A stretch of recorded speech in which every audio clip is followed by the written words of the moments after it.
Hello everyone, welcome to EduTap and welcome to this video.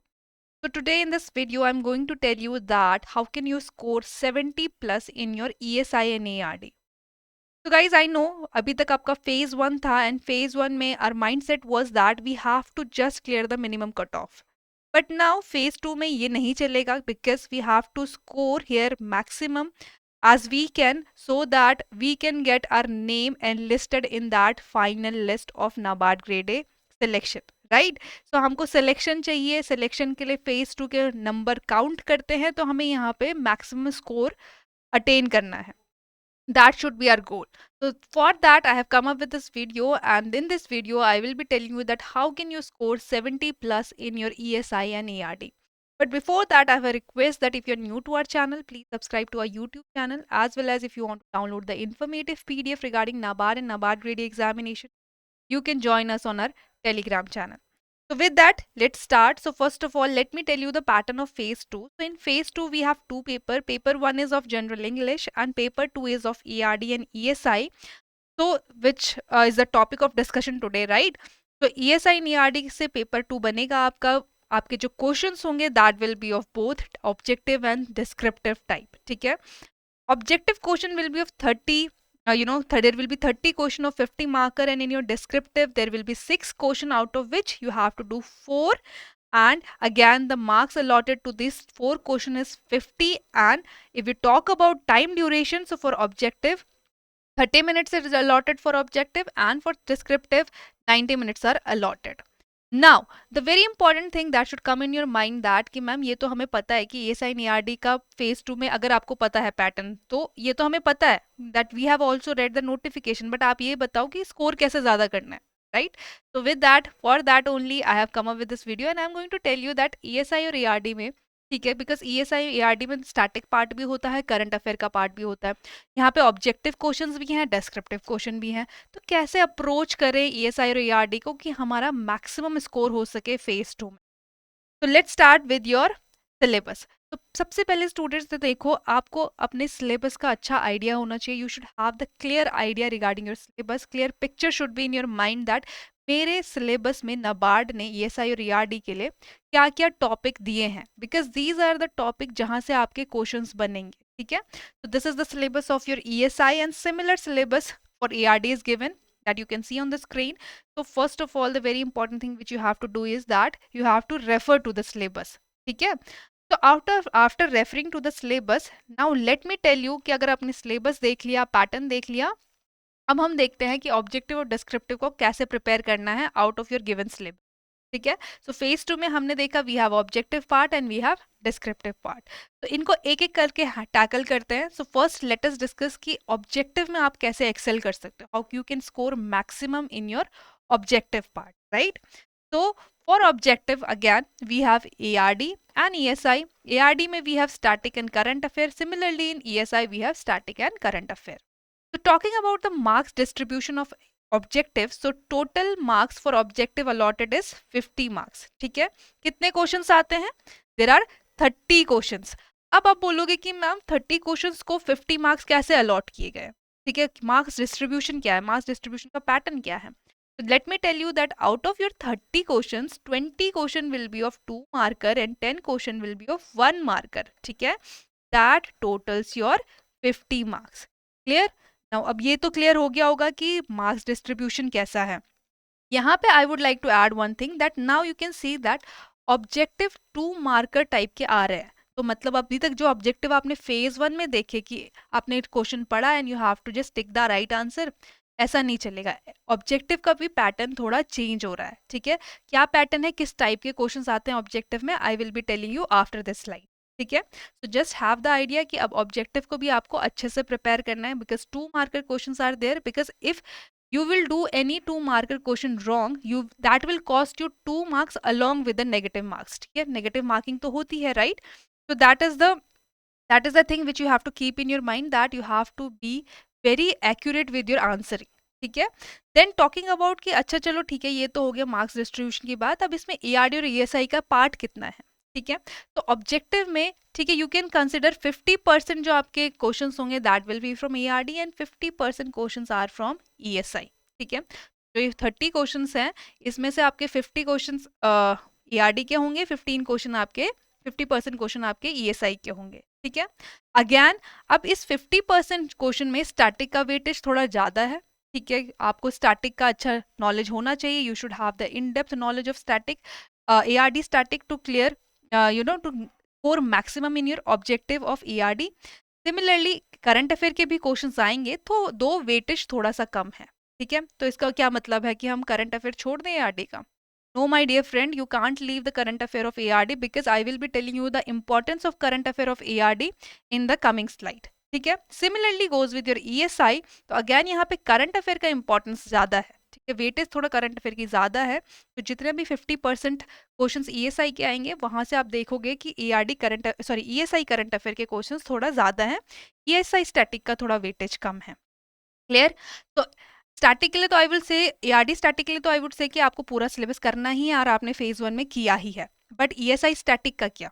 ESI static में तो हमने कुछ ही सब्जेक्ट पढ़े थे, तो क्या ये ऑब्जेक्टिव पार्ट उन्हीं कुछ टॉपिक्स को पढ़ के हो जाएगा? तो माय डियर फ्रेंड्स, यस, ठीक है, ये आपके इंपॉर्टेंट टॉपिक्स है, ठीक है। ऑब्जेक्टिव के लिए I am again repeating, for objective these are again important topic for your ESI static part, ठीक है। Now the next question that comes in your mind is that कि अब ESI स्टैटिक में सिर्फ क्या यही टॉपिक पढ़ना है? ठीक है, हमारे जो सिलेबस में और सारे टॉपिक दिए हैं उनको कवर नहीं करना है, राइट? तो to answer that I would again say कि I will be answering that question in coming slide, but for now just have the idea that objective के लिए अगेन ESI स्टैटिक के ऑब्जेक्टिव के लिए these are very important topic which we have discussed in phase 1 as well. Clear? So that was regarding your objective part. Now let me show you that what kind of questions are being asked in your objective. ठीक है? So in your objective, you can see these are the different types of questions. ठीक है? Now you can see the question pattern of objective has also changed in phase 2. ठीक है? Phase 2 में there was one liner question and there was option given and you have to take the most appropriate option. तो objective अब जो phase 2 का है वो change हो गया। You can see here para based question are given, ठीक है। This was the question from battery system of poultry, ठीक है। यहाँ पे you have given fill in the blank, so you should have a in-depth knowledge of your static part or your current affair part to answer such question, okay? So there will be match the following type of question, fill in the blanks type also, and and same as the phase 1 also कि आपको वहाँ पे statement पढ़नी है and you have to tick the correct option, ठीक है। So this is the my motive behind showing this questions, this PYQ is that कि objective में अभी तक आपका जो approach था वो ठीक है, बट उससे आगे आपको बढ़ना होगा। You have to have a in depth knowledge for solving such objective questions as well, ठीक है। फेज 2 में थोड़ा सा एडवांस लेवल हो जाएगा, तो आपको थोड़ी इन डेप्थ नॉलेज होनी चाहिए to tackle these question. Now that was regarding objective.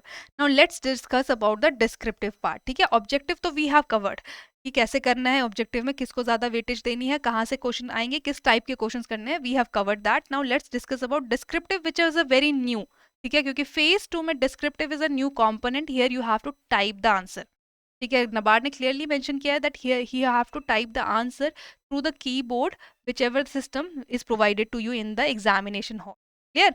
Now descriptive के लिए अगेन आई वुड से there are 6 question which is being asked by NABARD in your phase 2 descriptive में, and out of these 6 question there will be 3 question of 10 marker and 3 question will be of 15 marker, ठीक है। तो but आपको ये 6 के 6 question नहीं करने हैं, ठीक है। You have to do only 4, ठीक है। Out of this 4 what will happen, जो आपके 3 क्वेश्चन 10 मार्क्स के हैं वहां पे 1 will be compulsory question, okay, and 2 will be optional. So out of these 2 optional you have to choose according to your suitability, you have to pick any one and you have to solve that particular question, ठीक है। same goes with your 15 marker question. So we have 3 15 marker question, so 1 will be compulsory and out of 2 there will be option given, ठीक है। सो आपको कितने ही question करना है, you can सी आपको एक कंपलसरी 10 मार्क का क्वेश्चन करना है, एक ऑप्शनल 10 मार्क का करना है। सिमिलरली 15 मार्क्स के लिए एक कंपलसरी एक ऑप्शनल, तो आपने इन टोटल सिर्फ 4 क्वेश्चंस करने हैं। Clear? So that should be clear in your mind that in your subjective you have to type 4 question in NABARD phase 2 examination. Now अब ये क्वेश्चंस आएंगे किससे, ARD से, ESI से, ESI स्टैटिक, ARD स्टैटिक, कहाँ से आएंगे, ठीक है। तो again my friends, ARD and ESI का आपका static current affair is very important, ठीक है। ARD स्टैटिक के लिए तो वी आर सेइंग कि you have to read phase 1 से ही हम ये कह रहे हैं एआरडी स्टैटिक को अच्छे से पढ़ो, अच्छे से पढ़ो। बट करंट अफेयर का क्या? तो एआरडी करंट अफेयर के वेटेज फेज 1 में कम थी, ठीक है। ऑब्जेक्टिव में भी हमने कहा कि थोड़ा सा कम क्वेश्चंस आएंगे, बट सब्जेक्टिव के लिए क्या? तो गाइज यहाँ पे I would say that you should have the knowledge of ARD current affair to write a good answer, ठीक है।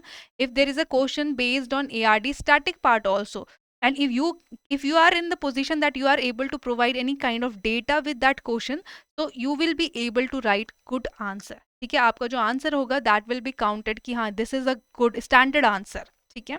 तो और अच्छा होगा for to to add to beautify your answer, तो आप उसमें करंट अफेयर का पार्ट ऐड कर सकते हो। तो अगेन तो आपको एक आइडिया होना चाहिए current affair, ARD current affair का, for writing ARD static good answer और एआरडी करंट अफेयर आंसर, ठीक है। अब ये है कि स्टैटिक के अगर क्वेश्चन आएंगे वहां पे आप एआरडी करंट अफेयर को कैसे यूटिलाइज करोगे। But what if ARD current affair के ही मैं बोलूंगी पूरे क्वेश्चंस आ जाते हैं? क्यों? क्योंकि एआरडी करंट अफेयर के जो स्कीम्स हैं, ठीक है, वहां से डायरेक्ट क्वेश्चन आ जाते हैं कि आपको एक पूरा क्वेश्चन दे दिया जाएगा स्कीम से, and you have to write the complete answer on that scheme. तो अब वहां पे again you have to have the in depth knowledge of that particular scheme, because then only you are in the position to write 200-600 words about that scheme, ठीक है। तो ARD current affair से schemes are very important, ठीक है। Then again report आपकी important है ही है, और current affair that you are preparing till now वो इंपॉर्टेंट है ही है, बट स्कीम से डायरेक्ट पूरे क्वेश्चंस आ जाते हैं, ठीक है। तो दैट वाज रिगार्डिंग कि आप एआरडी स्टैटिक के क्वेश्चंस को कैसे अच्छे से लिख सकते हो, और एआरडी करंट अफेयर से कैसे क्वेश्चन आ सकते हैं और कितना इंपॉर्टेंट है। Now moving on to the ESI static part. तो ईएसआई स्टैटिक के लिए अभी तक ऑब्जेक्टिव के लिए भी फेज 1 तक के लिए भी we were giving you the important chapters, ठीक है, इंपॉर्टेंट टॉपिक्स। बट क्या वो सेम चीज एप्लीकेबल है यहाँ पे? No my dear friend. So the question that we left behind was कि क्या सिर्फ हमें यही क्वेश्चन यही टॉपिक करने हैं ईएसआई स्टैटिक के? तो now I am answering that question that no, you have to cover each and every topic from your syllabus for ESI static in phase 2 for specially for descriptive answer, क्योंकि question कहीं से भी आ सकता है, ठीक है। They can ask question from any topic, and you should have a in depth knowledge, you should have a clear idea about that particular topic, so that you are in the position to write 200-600 word answer on that particular topic, ठीक है। So again आपको ESI static का syllabus पूरा cover करना ही होगा for your subjective part of phase 2, ठीक है।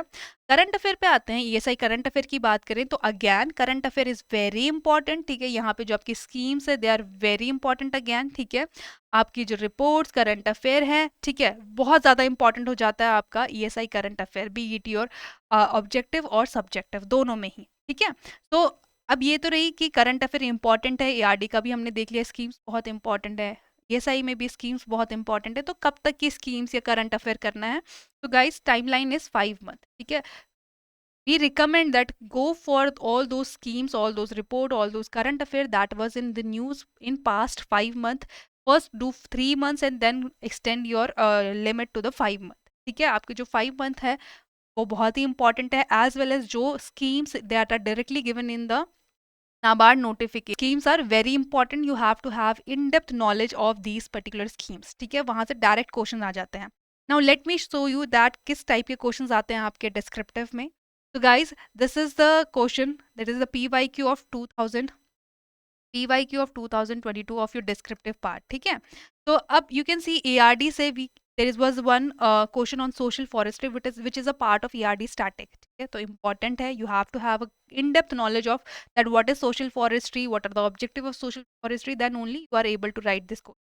Then same goes with the current affair of ERD. So Pradhan Mantri Matsya Sampada Yojana was asked in the descriptive part. So you should have the complete idea regarding this particular yojana or scheme to write a good answer. Same goes with ESI. तो ESI static से globalization का पे question था, that how globalization has benefited Indian economy, ठीक है। Then next is that ESI current affairs again a scheme was asked, that is NRLM, ठीक है, National Rural Livelihood Mission। तो आप देख सकते हो करंट अफेयर और स्टैटिक दोनों का ही बैलेंस्ड अप्रोच है, दोनों का ही बैलेंस्ड क्वेश्चन पूछे गए हैं सब्जेक्टिव पार्ट में। तो you can't skip anything, you have to have in-depth knowledge of your ESI static as well as current affair, especially of your current affair schemes की आपको in-depth knowledge होनी चाहिए। You can see complete question आपका schemes में है, and that to यहाँ पे आप देख सकते हो compulsory, this question is under compulsory, so यहाँ पे आप स्किप नहीं कर सकते। राइट। अभी तक जैसे हम एक सेग्रीगेशन कर रहे थे, तो अब आप कुछ भी स्किप नहीं कर सकते हो, कुछ भी can be asked in your compulsory part, ठीक है। So that was regarding your PYQs of subjective. Now, what are the key areas to focus on? क्या अभी आपको किस चीज पे काम करना है? So there are very important and little things that matter actually. ठीक है, कुछ लोग उनको इग्नोर कर देते हैं, but these things actually matter. So what is that? First is complete understanding of concept. ठीक है, अपना माइंड सेट चेंज करो थोड़ा सा इन डेप्थ, तो कॉन्सेप्ट में कि यार इसकी पूरी अंडरस्टैंडिंग है मुझे या नहीं है, ठीक है। Whenever you are reading anything, try to have the complete understanding of that particular topic. Next is integrating current with static. So whenever you are reading static part, try to frame a question on that particular topic and try to imagine that if this question is asked in your examination, then how will you frame your answer, what kind of current affair you can add in that static portion. So इस तरीके से आपको एक integrated approach लेनी पड़ेगी to write a good answer, so that you can integrate the current affair part to the static part, ठीक है। Next is improve your typing speed. Typing speed is going to matter because there you have to type the answer, ठीक है। जिस बच्चे की though you have a complete knowledge but you don't have good typing speed, so you won't be able to do your paper on time. So that is a ये तो सबसे बुरी बात हो सकती है कि आपको सब कुछ आता है और आप पेपर ही कंप्लीट नहीं कर पाए। तो that should not be there, ठीक है। आपको अपनी टाइपिंग स्पीड पे ध्यान देना ही होगा, as well as you have to minimize your error, ठीक है। टाइपिंग स्पीड अच्छी कर लो, that is we recommend 25 to 30 word पर minute, that should be your typing speed, as well as आपके errors, be it your grammatical errors, be it your spelling errors और any errors, any kind of errors, उसको जितना minimise हो सकता है उतना minimise करने का प्रैक्टिस करो, clear. And last but not the least, that practice on similar interface. जैसा इंटरफेस नाबार्ड के एग्जाम में आता है, क्योंकि यहाँ पे you don't have to just tick the answer, you have to type the answer. तो you should have the idea कि किस टाइप का इंटरफेस होगा, मुझे कैसे इंटरफेस में टाइप करना होगा, किस टाइप का keyboard will be provided to me, ठीक है। Because in we have the laptops, we have our laptops, और लैपटॉप्स के जो कीबोर्ड है, we are very use to in typing on that type of keyboard. But examination centre में आपके जो old type of keyboards है वो provide होते हैं, ठीक है। एंड अगर आप उसमें ट्रांजिशन करोगे एग्जाम वाले दिन, तो you will take some time to adjust, और कभी कभी ऐसा होता है you are not so comfortable with this kind of keyboards.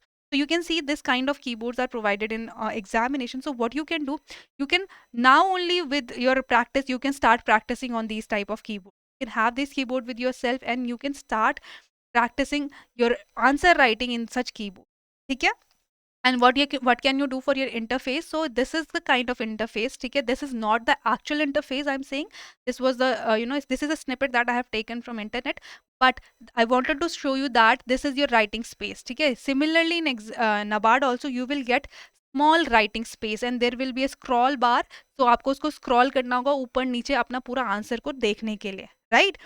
So what you can do for this, you can use notepad. आप नोटपैड ऐप को यूज कर सकते हो, ठीक है। आप नोटपैड एप्लीकेशन को यूज कर सकते हो in your laptop and you can minimise the screen of notepad. So what will happen, similar kind of interface you have produced, you have replicated, and now you can practice your answer writing on this interface। And then why using notepad is important, because see notepad में एक तो आपको screen छोटी आप कर लोगे, ठीक है। आपके एरर्स आपको पता चल जाएगा, when you will review your answer you will get to know कि आपने कितनी मिस्टेक्स की, ठीक है। तो दैट्स वाई वी रिकमेंड कि आप नोटपैड को स्क्रीन छोटा करके वो सेम इंटरफेस को समझ के आप उसमें प्रैक्टिस करो। So that was the important guys, see these are, ये बहुत छोटी छोटी चीज़ें होती हैं और शायद बहुत बच्चे इस पे ध्यान भी नहीं देते हैं। सबको लगता है कि जितना अभी नॉलेज एक्वायर कर लो उतना इंपॉर्टेंट, बट गाइज वहाँ पे आपकी परफॉर्मेंस भी मैटर करेगी, आपकी एफिशिएंसी, कितना एफिशिएंटली आप अच्छा आंसर लिख पा रहे हो, that will matter. For that you have to keep these things in your mind, ठीक है। So now there are few tips that I wanted to give you from my side, that you should change your mindset, ठीक है। there is a need to change your mindset from objective to subjective। so whenever you are reading anything, have this mindset that if the subjective question will be asked from this particular topic, I am in the position to answer that। so you have to, there's a need to change your mindset, then you have to analyze your strength and weakness। so till now if you were good in objective part, so अब आपको descriptive subjective part में काम करने की जरूरत है। अगर आप subjective में अच्छे हो तो you have to work on your objective part। ठीक है, and last but not the least, that is practice and revision. So the more you will revise and the more you will practice, the more you will increase your chance of scoring maximum in the examination. ठीक है, जितना practice करोगे, जितना आप revise करोगे, उतना आप अच्छा परफॉर्म करोगे और उतना अच्छा आपका स्कोर आएगा examination. Clear? So that was all from my side. I hope you have enjoyed the video and you have got the clarity that how can you approach your preparation of ARD and ESI so that you can score maximum, that is 70 plus. How can you get for ARD and ESI? Clear? So that's all from my side, students. I hope you have enjoyed. Thank you.